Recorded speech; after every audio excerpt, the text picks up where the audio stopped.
J'exerce au centre de préparation à l'agrégation option physique. Donc, je suis physicien de formation qui est converti à la didactique. Diapo, s'il vous plaît. Donc, l'intervention, c'est la pédagogie universitaire, un levier pour repenser l'acte d'enseignement. Donc, l'innovation, ça permet de repenser l'action d'enseignement et d'apprentissage. En guise d'introduction, je vais parler d'un premier concept, à savoir l'identité professionnelle. Et je reviens à ce qu'il a dit tout à l'heure Monsieur le Président, lorsqu'il a dit que pour le métier d'enseignant, c'est quelque chose qui dépend de la personne, c'est quelque chose qui vient de l'intérieur. Comme vous le savez, la notion d'identité, c'est l'image de soi par rapport à l'autre. Ça, dans la vie sociale. Dans la vie professionnelle aussi, il faut se construire une identité professionnelle. Donc cette identité est en perpétuel changement à cause évidemment et grâce aux modifications que nous avons dans l'environnement. Concernant le système éducatif marocain, elle a connu pas mal de... Revenez s'il vous plaît avant. Elle a connu pas mal d'innovations et ce qui est intéressant dans les innovations, c'est l'implication de l'enseignant parmi les autres partenaires du système. Diapo.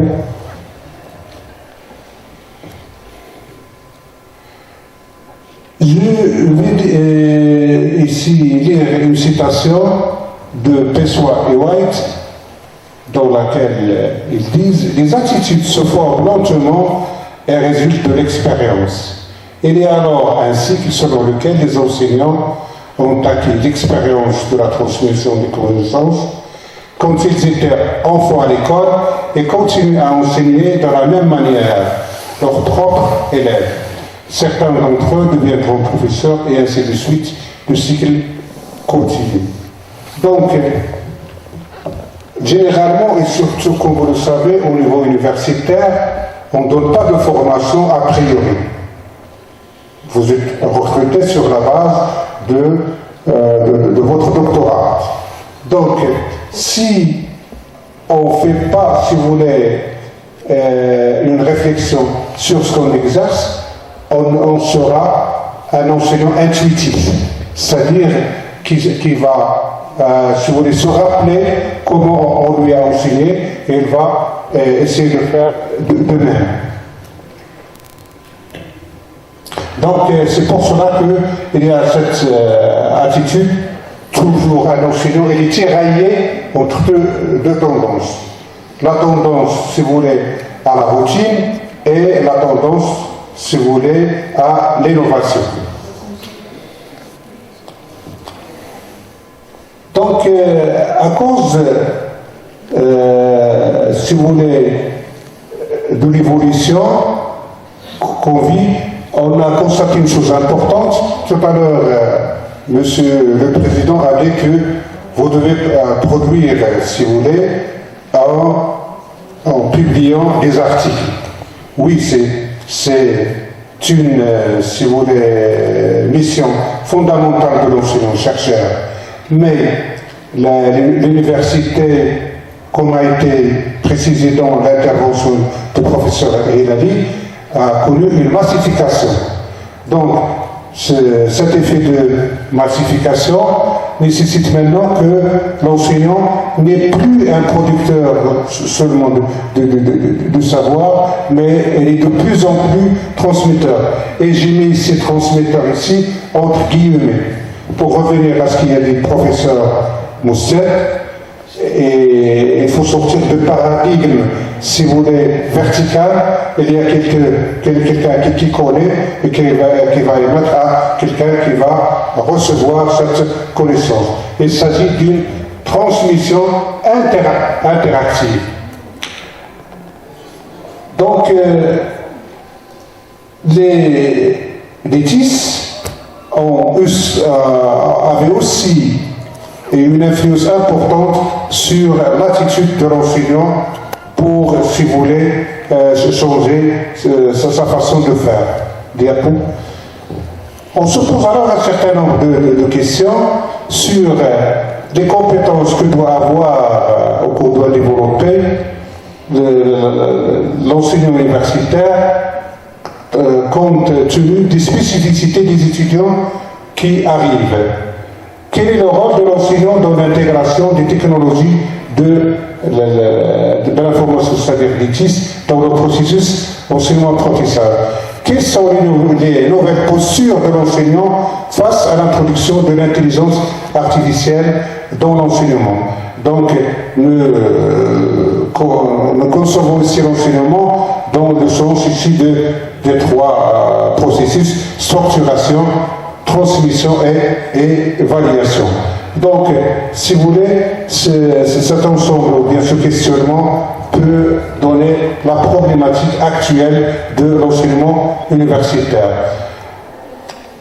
Il faut bien savoir, et vous en êtes conscient, que le métier d'enseignant est complexe. Pourquoi? Parce qu'on va faire face à des situations complexes, des situations incertaines, et parfois aussi ce sont des situations imprévues, comme ce que nous avons vu tout à l'heure. La panne d'électricité, c'était quelque chose d'imprévu. Et c'est pour cette raison-là qu'il y en a qui essayent d'approcher le métier d'enseignement comme étant un métier de gestion de l'imprévu. D'autre part,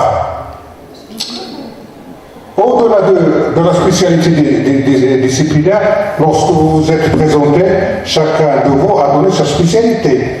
Mais c'est important, mais il faut aller au-delà pour devenir un organisateur des situations d'apprentissage, parfois des situations interdisciplinaires qui sont pas liées à une seule des disciplines. Et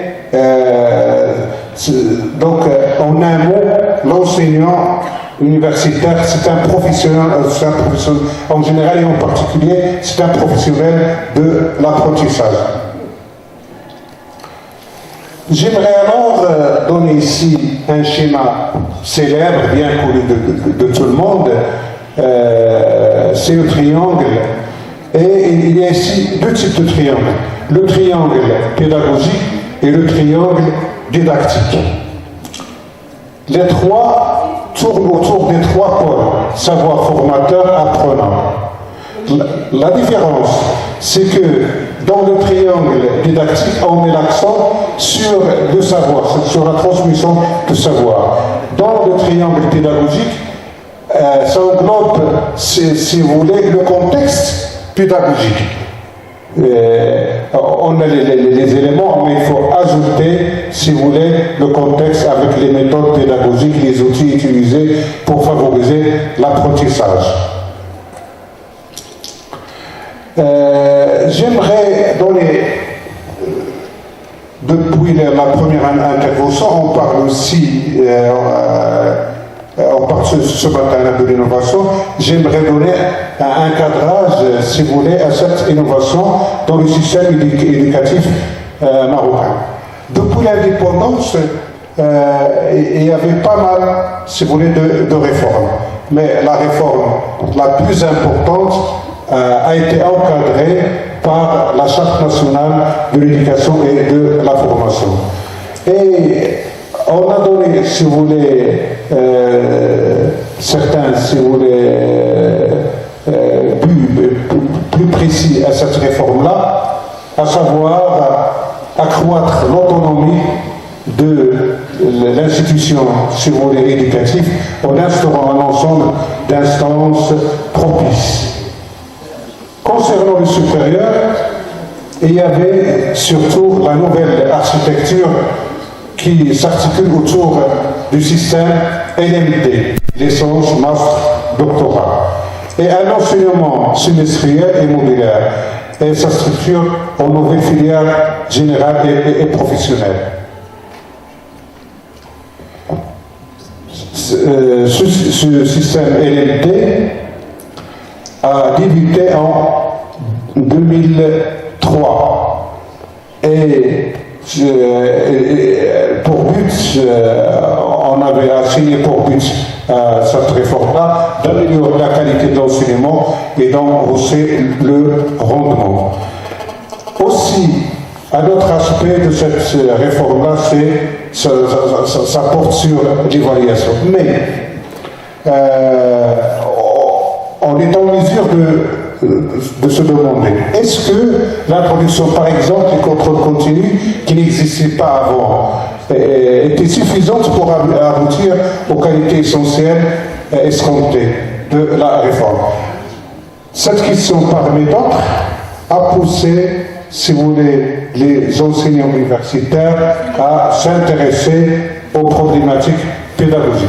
C'est pour cette raison-là qu'il y avait un certain nombre d'actions de recherche pédagogique à l'université, en créant en 1998 ce qu'on appelle le réseau marocain de la didactique des sciences. Et ce réseau-là a organisé 4 biennales entre ces dates-là que vous voyez. Il y avait aussi l'organisation de 2 congrès de l'AIPU, l'Association internationale de pédagogie, à Marrakech et à Rabat. Il y avait aussi l'organisation d'un congrès de l'Association mondiale des sciences de l'éducation à Marrakech en 2008. Il y avait la création de centres de didactique, de pédagogie universitaire à l'université Hassan II, l'université Qadiria, l'université Sidi Mohamed ibn Abdallah, l'université de Notofaï, etc. Donc, il y avait tout une mouvance autour des questions pédagogiques. Actuellement, il y a des parcours de master et des formations doctorales en didactique et en pédagogie universitaire à l'échelle nationale. Et au niveau national aussi, il y avait aussi l'organisation de plusieurs colloques sur différentes thématiques dans l'évaluation, avec surtout l'affiliation à l'association de développement des méthodes d'évaluation en éducation. Oui, s'il vous plaît. En 2009, c'était un tournant très intéressant dans les réformes. Lorsque si vous voulez, la charte a été élaborée et on a commencé la réforme, on a constaté, si vous voulez, qu'il y a des problèmes suite au rapport très célèbre qui a été donné par le Conseil d'enseignement. Et c'est pour cela qu'il y avait un autre programme qui s'appelait le programme ou bien le plan d'urgence. Actuellement et depuis 2015, la nouvelle réforme est nommée la vision stratégique de la réforme qui va jusqu'à 2030. Et si vous voulez, pour donner de l'appui à cette actuelle réforme, on a élaboré la loi cadre 51-17 à partir des projets qui découlent de la vision stratégique.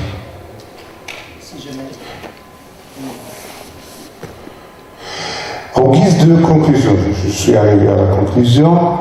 Donc, de plus en plus, on attend de l'enseignant d'être un bon chercheur et aussi un bon enseignant.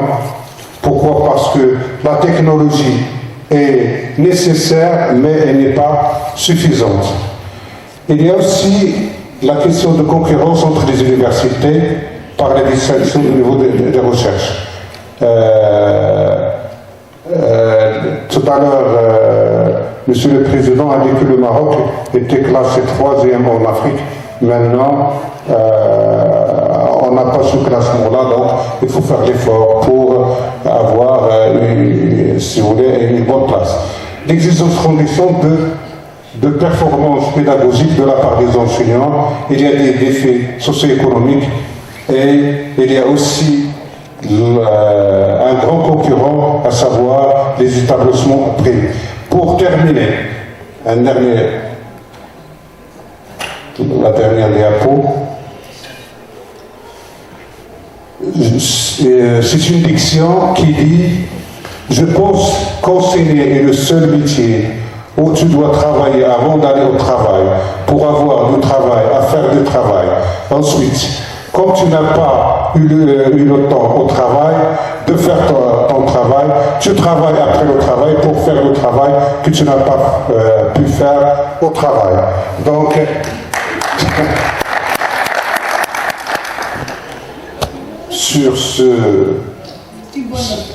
sur cette diction, je donne la parole à M. Laïchi.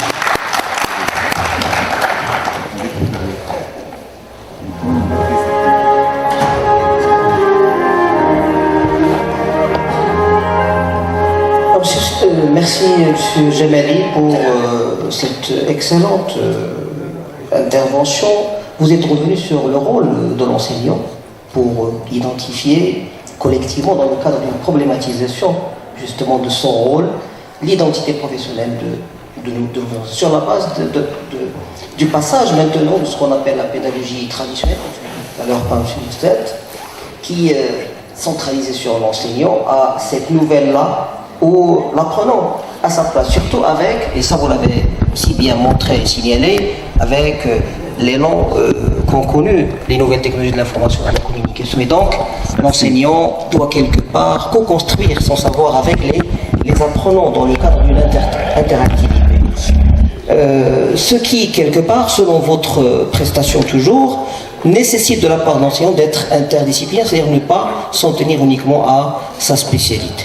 Dans un deuxième temps, vous êtes arrêté sur la problématique où pose la question de l'évaluation, puisqu'on a réformé en réforme jusqu'à quelle limite ce qui a été fait, ce qui se fait, bien entendu, a et aura justement des conséquences productives par rapport justement à ce qui a été proposé au niveau qualitatif.